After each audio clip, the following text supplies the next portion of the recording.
Well, right now, the hits just keep on coming for the Connecticut State Colleges and Universities system. The agency's top lawyer was actually just placed on administrative leave. Yeah, and this is all coming as part of an investigation into the handling of sexual harassment complaints against another top official. We want to get right to your chief investigative reporter, Sam Smink, for the latest details on this story that keeps running deeper, Sam. It really just keeps on going. Well, interim chancellor John Meduco resigned last month after complaints ranging from alleged sexual harassment and creating a hostile work environment to a student who said Meduco threatened her. The Board of Regents started an investigation, and what came up now has Chief Counsel Karen Buffkin, who took over for Meduco in the interim, on leave.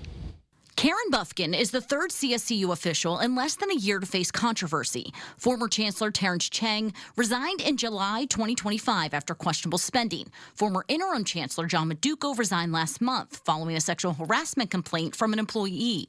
It's that complaint that has Buffkin under the microscope. The woman says she tried to tell Buffkin promoting Meduco to interim chancellor would be bad, but says Buffkin did not follow up and ask any questions. She says she also told Buffkin that former board chairman Marty Guay told her he had fired a woman who reported harassment, and she felt that was a threat or a test. The woman does not know if anything was done. Guay also resigned earlier this month. This latest announcement comes as the faculty members across CSCU voted no confidence in the leaders of the system. Carrie Swanson is the chapter president of the Southern Connecticut State University American Association of University Professors. I cannot believe that we are in a position now where at the highest level, something that is alleged to be so egregious was treated this way in 2026.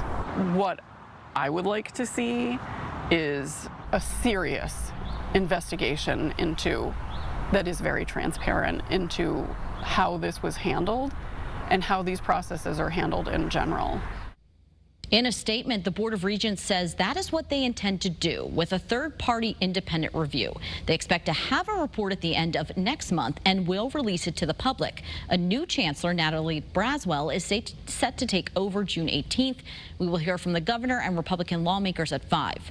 Your chief investigative reporter, Sam Smink, Channel 3 Eyewitness News.